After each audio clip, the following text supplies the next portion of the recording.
Ya, kata Nabi sallallahu alaihi wasallam, "Man nazimal istighfar ja'alallahu min kulli hammin faraja wa min kulli dhikin makhraja warzuqhu min haitsu la yahtasib." Barang siapa yang selalu banyak istighfar pada Allah, minta ampun pada Allah Subhanahu wa taala, Allah berikan 3 hal. Ya, kata Nabi, Allah berikan 3 hal. Yang pertama, ja'alallahu min kulli hammin faraja. Allah akan berikan jalan keluar dari kesumpekannya, gelisahnya, takutnya, resahnya, khawatirnya hilang. Allah hilangkan itu semua. Kemudian wa min kulli dhikin makhraja. Permasalahan yang rumit, permasalahan yang sulit akan nemu jalan keluarnya. Wa rizqu min haitsu la yahtasib. Allah berikan rezeki dari jalan yang tidak disangka-sangka. Kesempatan ya untuk ketika kita masih ada umur, ya panjang umur, kesehatan, perbanyak istighfar.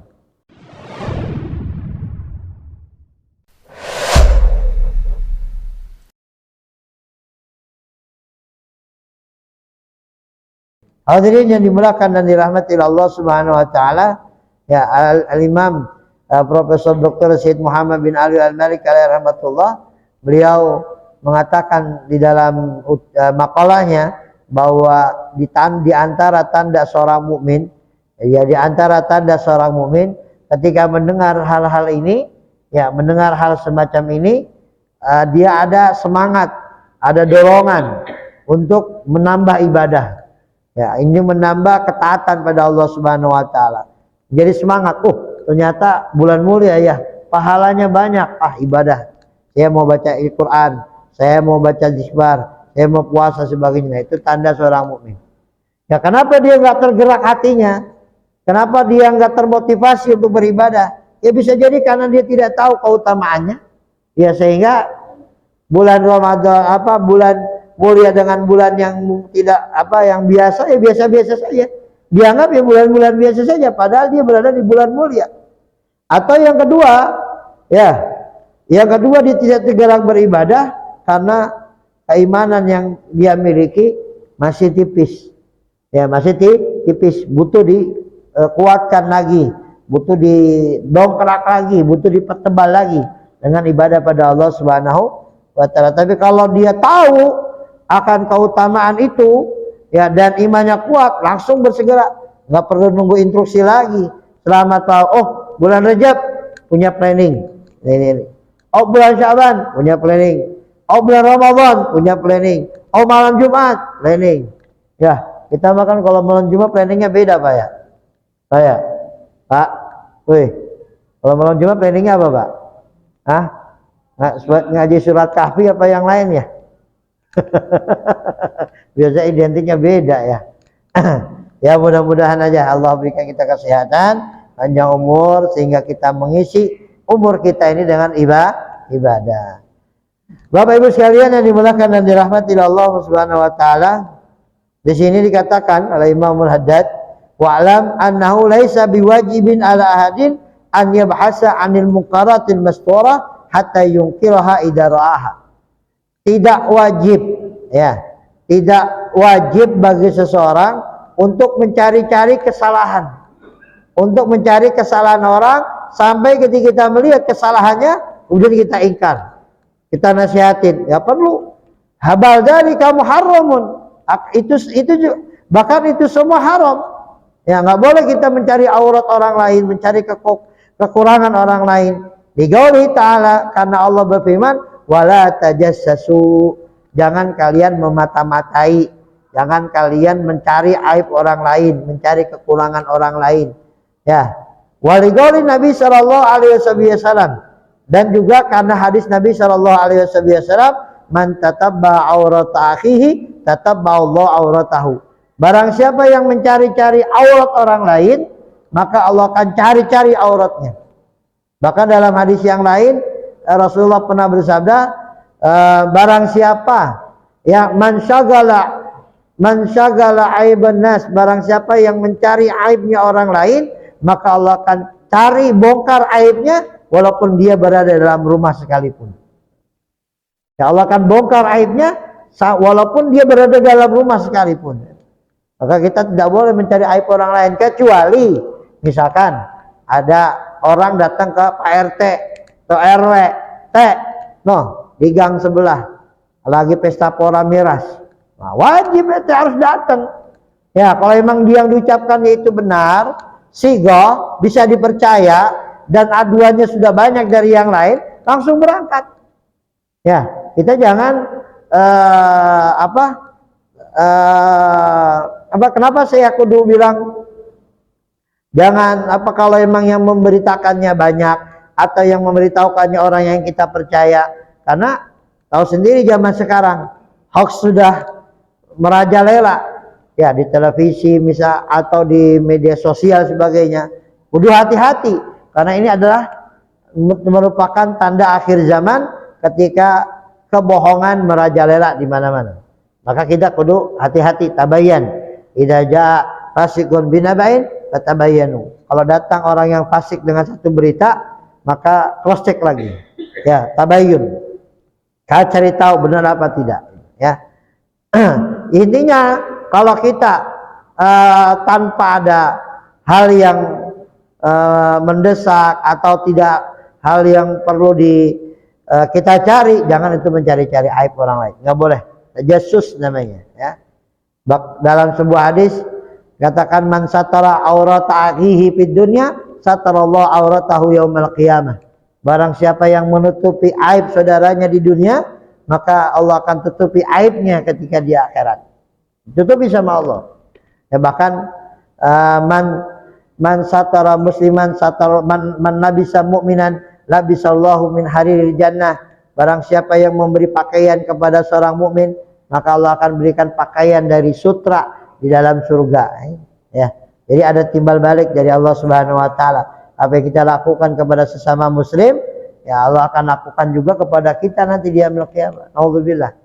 Jadi tidak boleh kita mencari-cari aib orang lain. Kalau kita melihatnya langsung kita ingkar, apalagi membicarakan aib orang lain. Ya belum tentu itu benar jadi ghibah, bohongnya jadi fitnah, nggak ada untungnya. Udah bicarakan yang lain saja. Terkadang orang asik membicarakan aib orang lain, seakan-akan bahwa dirinya lebih baik daripada dia. Nah, seakan-akan dirinya lebih hebat daripada dia. Nah, dia seakan-akan meyakini bahwa amal saya ini sudah diterima sama Allah. Seakan-akan dia meyakini dosa-dosa saya sudah dihapuskan oleh Allah. Seakan-akan dia meyakini bahwa saya bakalan masuk surga. Lah, belum tentu. Bisa jadi dia yang kita omongin aibnya, dia yang masuk surga. Bisa jadi dia yang orang lebih dekat dengan Allah Subhanahu wa taala. Inilah kondisi kita umat zaman sekarang ini. Ya, lebih banyak menintrospeksi diri orang daripada menintrospeksi diri sendiri. Ya, kan ada seorang guru ada seorang guru bertanya kepada muridnya, "Wahai muridku, mana yang lebih utama?" Ya, mana yang lebih utama? Ahli maksiat rajin sedekah, tapi ahli ibadah pelit. Ahli maksiat tapi rajin sedekah, ngasih orang. Tapi ahli maksiat sama ahli ibadah pelit. Abdul yang mana? Kata muridnya, Abdul lebih buruk mana ya? Bukan lebih utama, lebih buruk mana? Lebih buruk ahli maksiat, guru. Lebih buruk ahli maksiat daripada yang ahli ibadah. Kata gurunya, salah. Lebih buruk yang ahli ibadah, lebih buruk yang pelit walaupun dia ahli ibadah. Salah. Nah, terus yang mana? Yang lebih buruk kita. Yang lebih buruk kita nilaiin orang mulu, nggak pernah introspeksi diri kita sendiri. Ya, bisa jadi karena dia ahli ibadah, sehingga dengan ibadahnya dia Allah kasih hidayah taufik untuk berbuat baik. Bisa jadi orangnya ahli maksiat, ketika dia baik dengan orang lain, selalu membantu, selalu memberi, ada doa-doa anak yatim yang dia bantu, ada doa orang miskin yang dia bantu, sehingga Allah kasih hidayah menjadi ahli ibadah. Nah, kita ini yang nggak baik. Kenapa? Lalu menilai orang buruk. Ente begini, seakan-akan kita lebih baik. Saya punya guru bilang, Al Hasan bin Ahmad Baharun, jangan kalian meremehkan orang lain, jangan kalian membicarakan aib orang lain. Kenapa? Karena apakah kalian tahu, yakin ada dosa di antara kalian, ada dosa dalam diri kalian benar-benar diampuni sama Allah? Satu aja, yakin 100% dosa itu diampuni oleh Allah, yakin? Yang kedua, apakah Anda yakin ada amalan ibadah kalian yang benar-benar diterima sama Allah? Gak bisa. Maka jangan meremehkan orang lain. Jangan menjatuhkan aib jangan menjatuhkan orang lain. Jangan mencari aib orang lain. Sudah. Antara dia dengan Allah Subhanahu wa taala. Aibnya dia kita nggak ditanyakan, justru dia yang ditanyakan pada Allah. Aibnya kita yang akan ditanyakan oleh Allah Subhanahu wa taala. Jangan bicarakan aib orang lain. Wa innamal wajibu, sesungguhnya kewajiban kita al-amru bil ma'ruf, mengajak perbuatan baik, indama taratarikin lau fi hali tarkihim, ketika kita melihat dia meninggalkan. Ya, ketika kita melihat dia meninggalkan Ramadan, tataunya dia nggak puasa, silakan ingkar. Ketika kita lihat dia makan Ramadan, dia makan siang hari Ramadan tanpa ada udzur, lihat makan, ingkari. Tapi kalau misalkan dia lewat, nanti nggak boleh begitu. Puasa Ramadan, lah dia nggak makan, ya nggak kelihatan makan, nggak kelihatan minum, atau kita tegur, dia nggak boleh gitu. Puasa Ramadan, nggak boleh dibatalin puasa Ramadan. Jangan, nggak boleh, biarkan. Kalau kita lihat ketika dia tidak puasa, lagi makan, minum, ya, atau ketika kita lihat orang pacaran, maksiat, silakan tegur. Tapi kalau nyari-nyari nggak usah. Ya, tarikin lau fi hali tarkihim. Kalau melihat mereka meninggalkan syariat ketika dia meninggalkan. Jadi bukan tidak ketika lagi nggak ngapa-ngapain, atau kita ingkar, kita marah-marah, kita maki. Nah, biarkan. Wal ingkaru lil munkar kadzalik, dan mengingkari keadaan mungkaran pun seperti itu. Ketika kita melihat kemungkaran, ya, ada kita mungkin nggak bisa menegur dia untuk bertobat, menegur dia untuk kembali kepada kebenaran. Tapi kita tahu dia lagi melakukan kemaksiatan, ingkar dalam diri kita, silakan. Tapi kalau hanya sekadar ngelihat saja, jangan. Dia orang lihat, oh ini ahli mungkar, ahli maksiat, tukang mabuk, ya jangan ikutin dia. Jangan. Ya, ada satu Nabi pernah bercerita. Ya, ada seorang bayi sedang disusui oleh ibunya. Ya, ada seorang bayi disusui ibunya. Kemudian Nabi itu ada orang baik lewat. Kata ibu itu, ya Allah, jadikan anak saya seperti dia. Dia orang baiknya lewat nih. Ya Allah, jadikan anak saya seperti dia. Bayi itu ngomong katanya. Ya, bayi itu ngomong, ya Allah, jangan jadikan aku seperti dia. Bayi itu ngomong. Kaget ya. Kemudian lewat lagi wanita tukang zina, pezina, nggak lagi berzina, cuma lewat doang dia. Ya Allah, jangan jadikan anak saya seperti dia, ya Allah. Ya, kata anak ini, ya Allah, jadikan saya seperti dia. Kaget man. Sahabat juga kaget, ya Rasulullah kok bisa begitu? Akhirnya itu kata Rasulullah, yang ahli ibadah Allah catat dia termasuk ahli neraka. Yang ahli zina Allah catat dia termasuk ahli surga. Ya, maka jangan kita menjustifikasikan orang langsung, ahli maksiat, tukang zina, nggak boleh. Sebelum kita melihat kondisi dia bermaksiat, kondisi dia berzina, kondisi dia sedang mabuk, nggak boleh. Ya, itulah adab ajaran guru-guru kami ketika bagaimana menilai orang. Jangan, nilailah diri kita sendiri. Tuba liman syagala aibuhu an aibin nas. Beruntung orang yang sibuk dengan aibnya daripada aib orang lain. Fa'alam hadhil jumlah. Pahami nih apa yang kami nasihatkan ini. Fa inna ra'ayna katsiran minan nas yaghlatuna fiha. Banyak orang yang salah dengan hal ini. Menghukumi orang salah, menghukumi orang ini sebagainya. Nabi dalam satu riwayat, Nabi datang seorang ngaku bahwa dirinya telah berzina.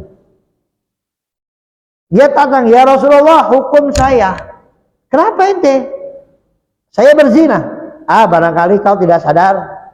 Saya berzina ya Rasulullah. Barangkali kau dipaksa. Saya berzina ya Rasulullah. Barangkali kamu begini, barangkali. Ditutupi sama Nabi. Dia udah ngaku berzina. Tapi sama Nabi tutupi. Kenapa Nabi nggak ngelihat? Hanya pengakuan dia. Tutupi. Tapi tetap kekeh. Ini orang sahabat ini mengaku dia zina, sudah. Sama Nabi dirajam. Karena dia sudah menikah. Dia udah menikah, dirajam. Kan dalam hukum Islam kalau ketahuan melakukan pelanggaran, baik dengan terlihat ya dan terbukti beberapa saksi atau pengakuan dirinya, dihukum. Nah, dia orang mengakuinya. Ya, Nabi berusaha untuk menutupi. Mungkin kau begini, tapi tetap kebersihan hatinya itu menjadikan dia minta dihukum sama Nabi Shallallahu Alaihi Wasallam. Apalagi kita nggak tahu orang itu mau melakukan maksiat dan sebagainya ya. Jangan kemudian lantas kita katakan dia bersalah, dia itu buat dolim, dia ahli maksiat, masuk neraka. Apa bedanya kita sama habis begitu kalau kita nisbatkan orang masuk neraka semua?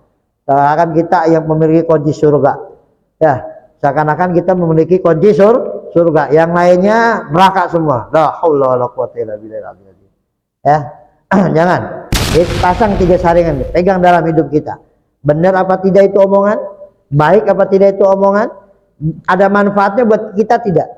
Kalau satu aja tidak lolos, dah nggak usah tapi ini benar, tapi benar ini benar, tapi nggak baik, jangan. Ya, nggak ada untungnya buat kita.